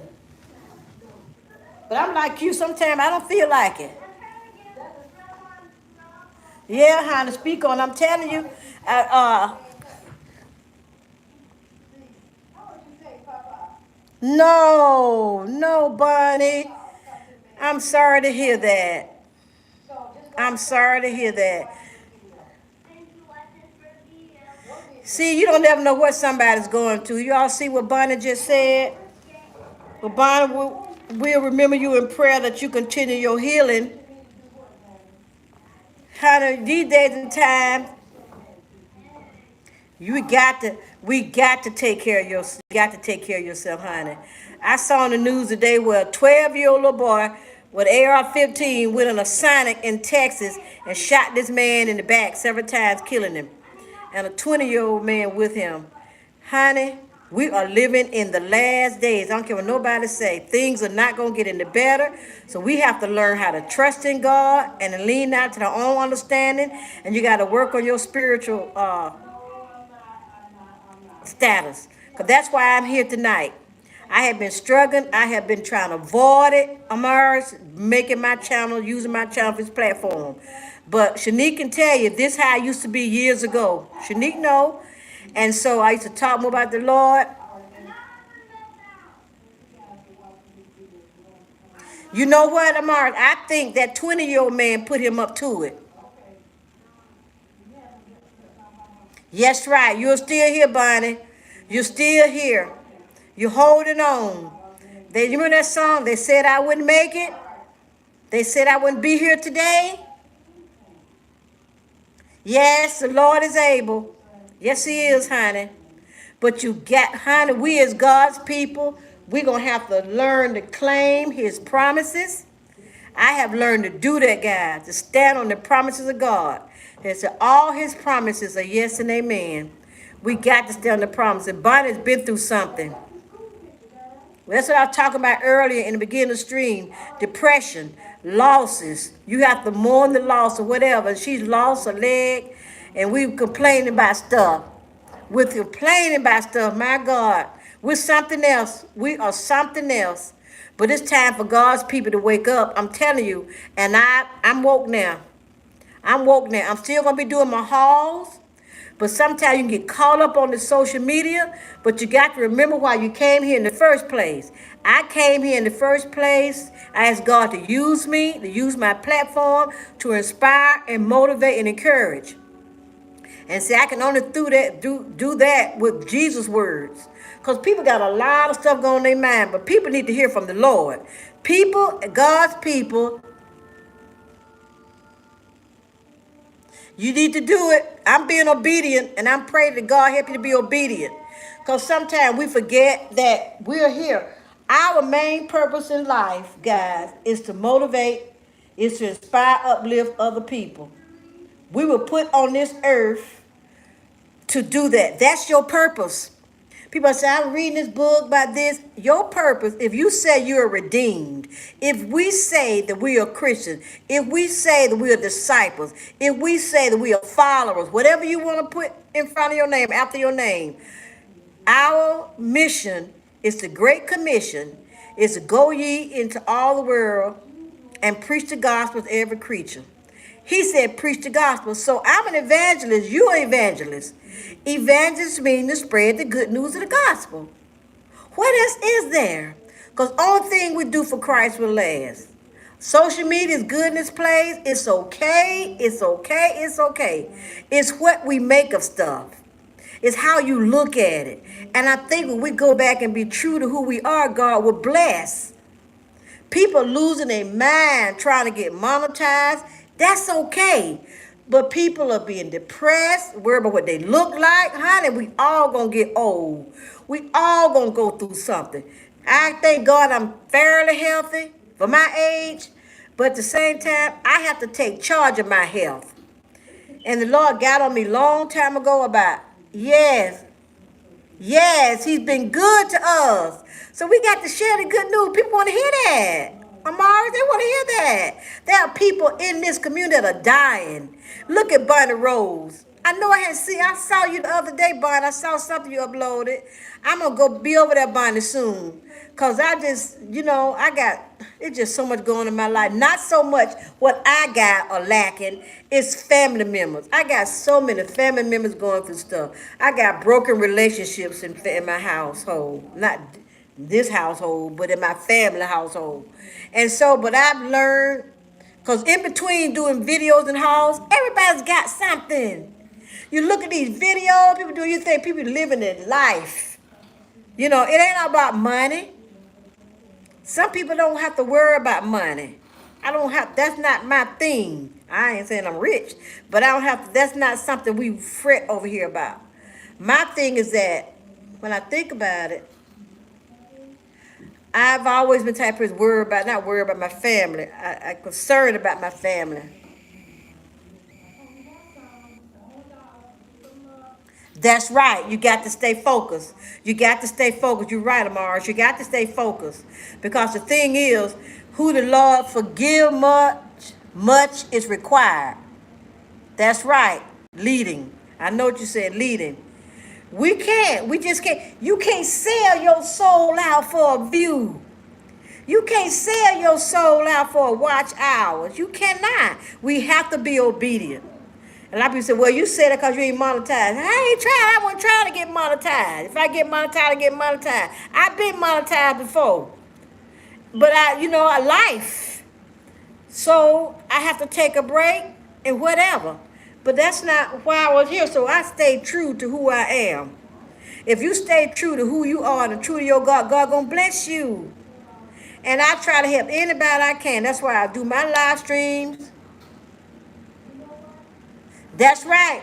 I can pay my bills, honey. That's what it's about. And Amaris gonna tell you this.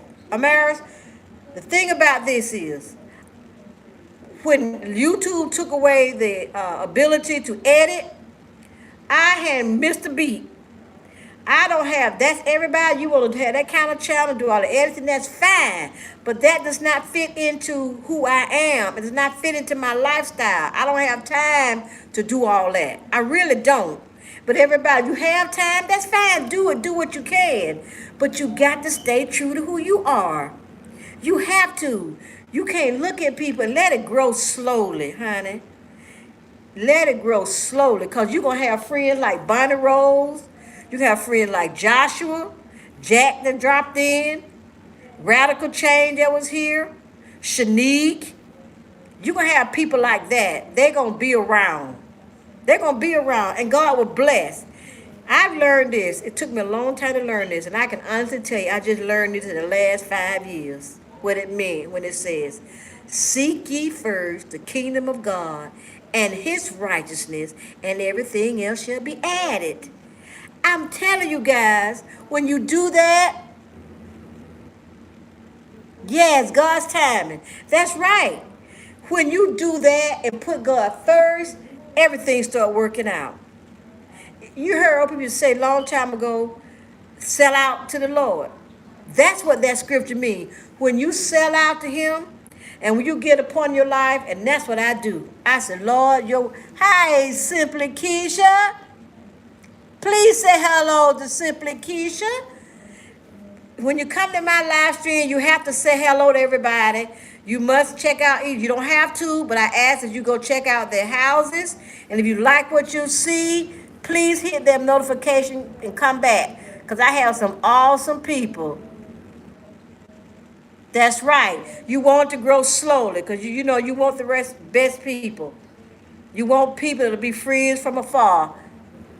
Yes. Say hello to Simply Bonnie Rose. You need to go by Bonnie Rose channel, her house, because she'll promote your house. Because my live streams is like I treat my house. You all my guests. So my guests have to, that's a requirement. You have to speak to my guests. So everybody have to speak to each other. You have to check each other's house. I can't tell you to hit their doorbell, their bell at their house, but I'm recommending, and I can honestly tell you will not be disappointed. So you have to support each other. And that's what it's all about. And Bonnie Rose, I'll be praying for you. And Bonnie Rose is so supported. She really is. Simply Keisha is K-E. My glasses on. Okay. Simply Keisha. I'm gonna go write that down. I'm gonna go to your house and check you out. Because you're not you're new to me. Simply Keisha. Okay, I'm gonna go there and check you out when I end the stream. Cause this is my day, and Amara, what you do? You have a time. I gotta get a notification. You're quite welcome, Simply.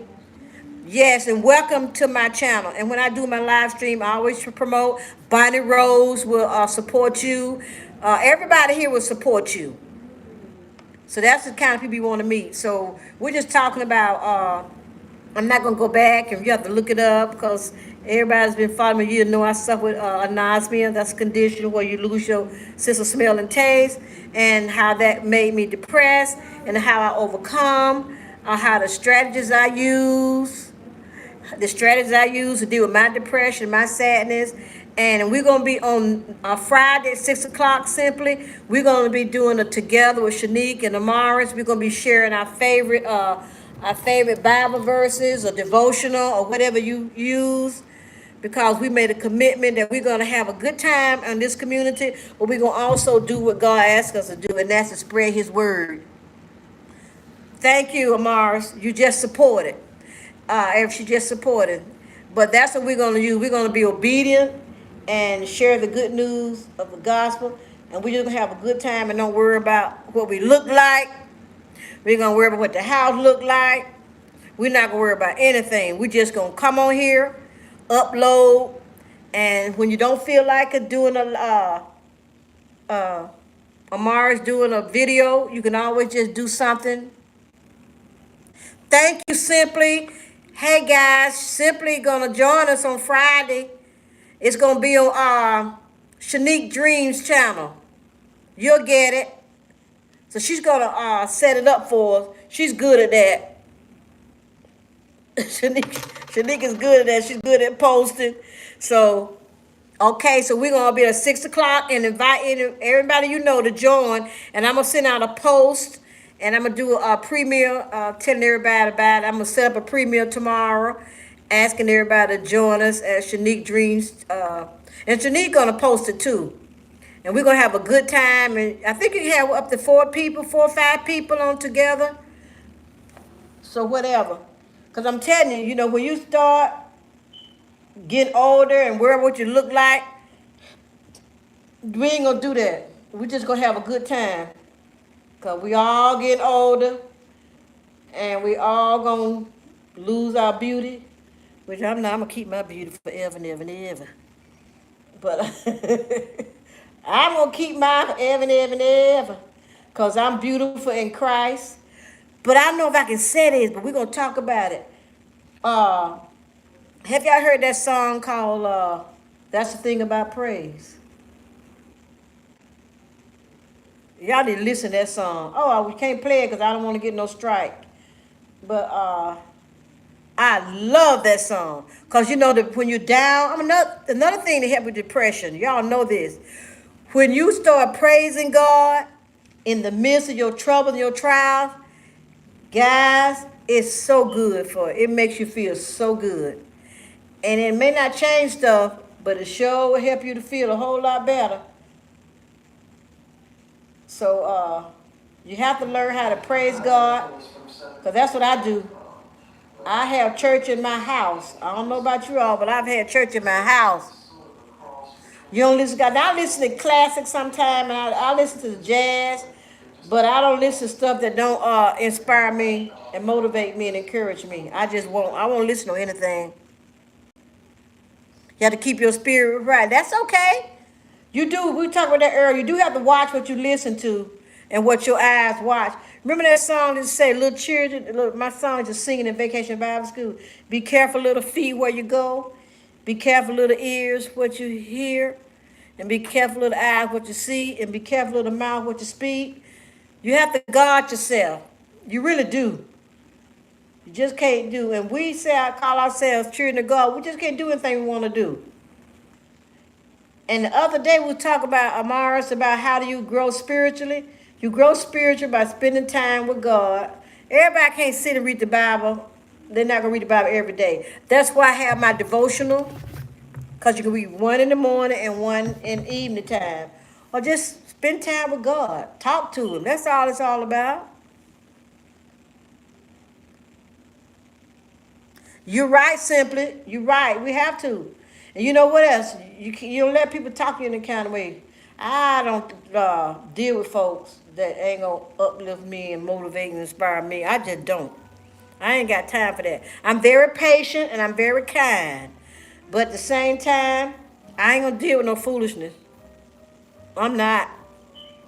I'm not. I'm not gonna do it. I'm not gonna do it. I help anybody I can, but at the same time, hey, you gotta protect yourself. You gotta protect your mind and your spirit. I am looking forward to Friday, cause I can't wait to see what you all are reading and what you're gonna share. You know the devil gonna get busy now between now and then, cause he don't want us to get together. So you just be prepared and rebuke him when he comes your way. You gotta rebuke folks. You do. You have to rebuke the devil in folks. Because the devil uses folks to get you down. He does. He uses folks to get you down. And that's another whole ball game right there. I can't wait to go over to Simply Keisha. Keisha, how long you been on the community? Been in the community?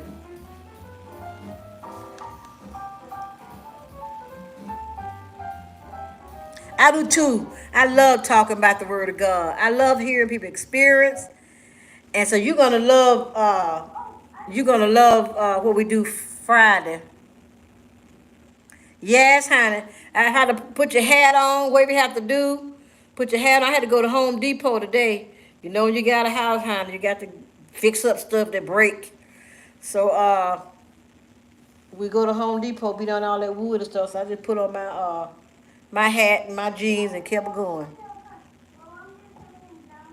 Oh, okay. Yes.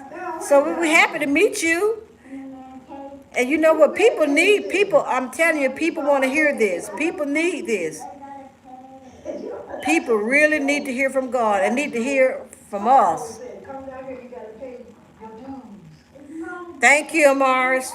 Yes. Yes. So we just want to just support each other. And how was your Mother's Day? I hope everybody had a good Mother's Day. I had a Mother's Day haul. We celebrate Mother's Day Saturday here because we came with the grandchildren, and I know their mother, they had to be with their mother on Mother's Day. So that's fine.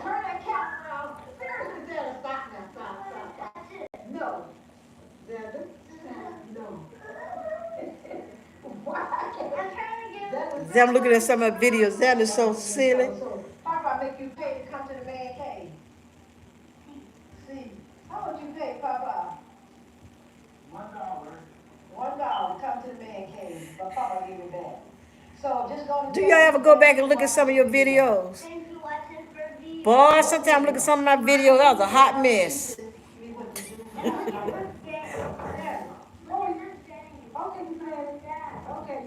Yes, I got some good stuff. Oh, I got some money, honey. My son in Virginia, my daughter-in-law in Virginia sent me some money. Oh, Xander's growing up, Shanique, honey. He is growing up. He is growing up. So he'll be 8 years old in November. So he's busy. So I saw him Saturday. It was the first time in 2 weeks, over 2 weeks. So he's growing up, and I just try to enjoy him every minute I can because one day these kids gonna be grown. So I hope you enjoying yours, Shanique. Please enjoy them because they grew up so fast. And we miss them when they were little babies. But that's life. They got to grow up. And Amara, there's no reason why me and you can't get together. I know we just about an hour, and we're about an hour away. I'm just an hour and a half away. I never lived in the county you live in, but I know exactly where it is. We could do a meet and greet. We can hook up for lunch or something. I'll treat you to lunch.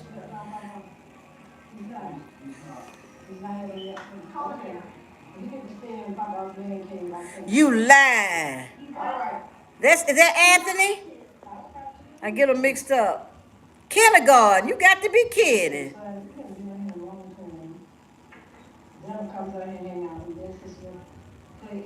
Oh, you been shipping the grand? Oh, that's nice. I know you're gonna enjoy that. I'm looking forward to Xander for summer. Xander's gonna be busy this summer, so I can't really make any plans. I get to see him some. We'll do that. I got your Gmail. I'm serious. We can meet maybe in Atlanta. Would that be too far from you? We can meet in Atlanta. Or do you come to Atlanta? We can meet in Stone Mountain. We could talk about it, which is easy. We can hook up. That'll be real nice. And we can film that. A meet and greet. That would be so much fun. That would be so much fun. I would like that. But you know what I miss? I miss Aaron Anthony will be going to the second grade. Ooh. And your daughter's 7. Oh, okay. So you'll travel to Atlanta. Okay. We can be in Atlanta. I don't live in Atlanta. But like I said, that would be like, I'm close. I think I'm close. We're about the same distance from Atlanta. Isn't that something? What you up to? Yes.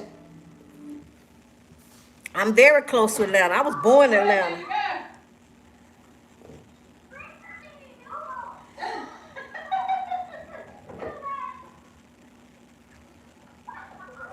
That boy, Zella told me one time that I was not his grandmother, that I was his playmate. I said, boy, I'm your grandma, I ain't your playmate, so you might. I miss having a kid around.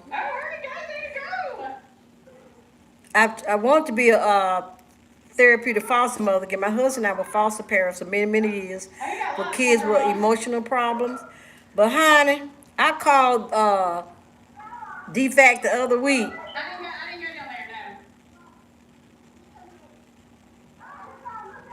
Yeah, I know you do. That would be good then. Yeah, I called DFAT the other week, guys, see about being a foster parent again. And now I've had that done training. You have to have. This is the part that gets me. Let me tell you this. Uh, first, second. Woo, yes. I know they are. Boys or something else. But let me tell you, I called DFAC to see about being a therapeutic foster parent again. Now my husband had that training twice. I've had it 3 times. Oh, they're a biological kid. Okay. So I called them. Now I have trained through the state of Georgia to teach foster parents. Okay, with therapeutic foster parent for 7 years maybe.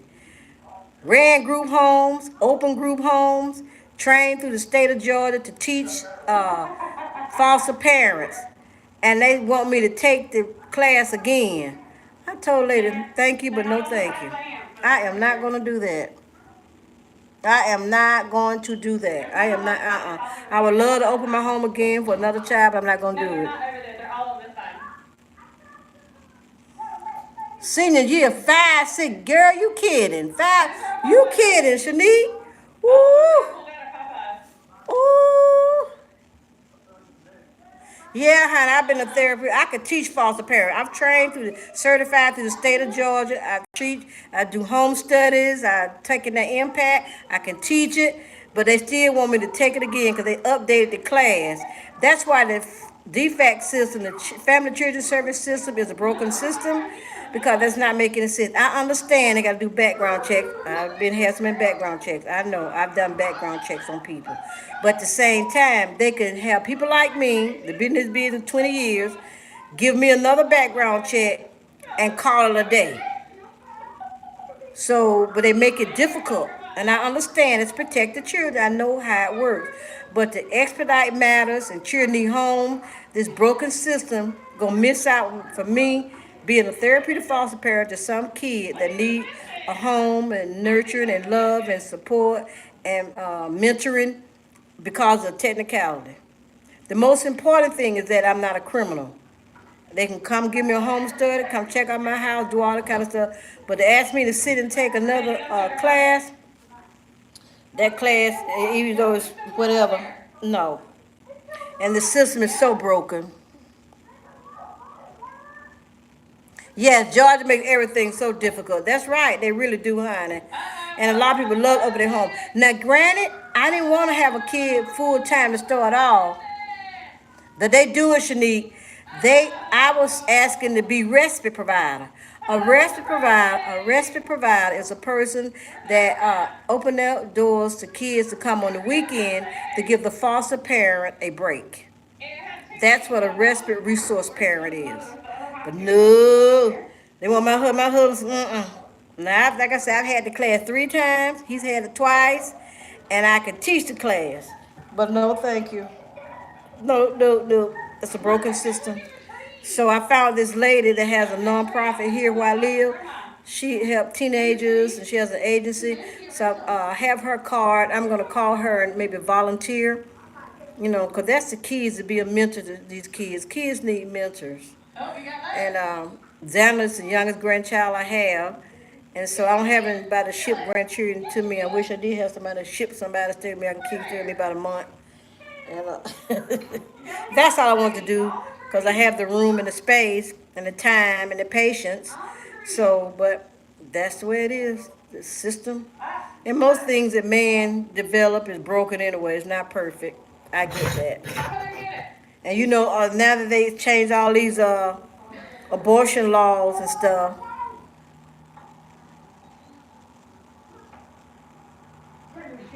Oh, really? Okay. You can look in your area and just look at a nonprofit. Okay, anytime. Yeah, cause like I said, I don't like to talk about myself. A lot of time about stuff, but uh, there's a lot of stuff I know how to do. I've done. I have my own LLC, and I just had to pay my dues and fees, registration for the state, and I'm getting ready to add another component to my service, a listening service, because there are a lot of people out there may not need psychologists or psychiatrists or licensed therapy. They just need someone to listen to them and facilitate, because I do that spiritual life coaching stuff too, just to help them. And so I'm working with a couple of people right now, and they can't afford it, but they can afford my service. So I'm about to add that. I listen anyway, but I'm just trying to market that more, a listening component to it that a lot of people can't afford. Oh, okay, that's great, Bonnie. That's great. I had a licensed home daycare in my home for 8 years. I was licensed through the state, and the reason I did that because my youngest son, my children didn't go to daycare. My youngest son had ear infections a lot. So what I did was I opened my own home licensed daycare through the state because I had taken child development in school before I went and finished my degree. So I had taken that. So when I got divorced, the Lord said, use that. I said, oh, okay, because I had never used it. So I put out flyers, and before you know it, I had a licensed daycare, and I helped 2 of my friends start their own licensed home daycare, and that's what I did. So you have to be resourceful. So I couldn't put him in a daycare, so I opened up a daycare in my home. Kind of like how Shanique homeschooled. So baby's on camera. Baby, you on camera? I have to tell him. My husband like to be in my video, so I have to tell him. And he forgets sometimes. He was downstairs. And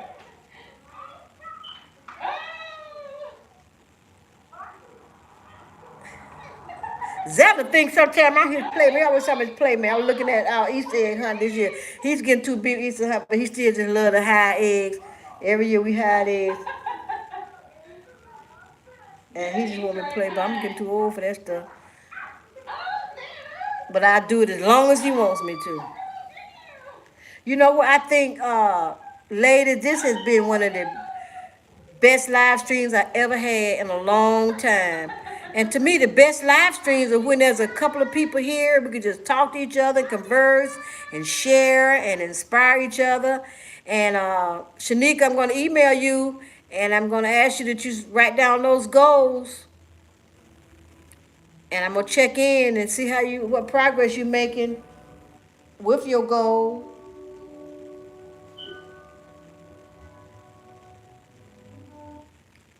Because that's what I have to do. I got a short-term goal. My short-term goal, I set one every day. Sometimes I set a daily goal. I may not write it down because I'm so used to doing it. But I'm very conscious of what and I'm trying to be more patient. Uh, you know, well, I think I'm a very patient person, but I still try to be more patient, with my husband. I don't bother him, but I'm sure sometimes I get on his nerves like he get on mine. Okay, I'm gonna leave it up. I'm leave it up. And I can't wait to Friday. I'm gonna go roll my hair up tomorrow, so we're looking like halfway decent. So I had to wear no cap. I wear caps all the time, guys, because I just can't stand doing stuff in my hair. And I'm gonna get my hair white. I got to go to a lot of Shanique, I have a great niece that she's having a graduation. She got 3 kids graduating. 3 kids at the same time graduating. So on the 4th, we're going to. She got 2 graduating, college and one from technical college from technical school. So we'll be doing that on next June 4th. So that's what we're gonna be going to graduation. Okay. Okay. All right. So, guys, thank you so much for your participation. Thank you for coming. Thank you for listening. And I look forward to seeing you guys on Friday at 6 o'clock. Take care. Ooh, she sing them all 5. Mercy. Okay. Kudos to her. I am. See you, okay, Simply? I'm heading over to your house now. Okay? See y'all. See you later, Mara. See you on Friday, 6 o'clock. Bring that devotional. Love you all. Take care. And don't sweat things. They ain't worth it. Take care. Bye-bye. Bye, Bonnie. See you later, Bonnie. Bonnie, don't forget Friday. Okay, 6 o'clock. Bring your devotional. Bye-bye. See you, Shanique. Love you.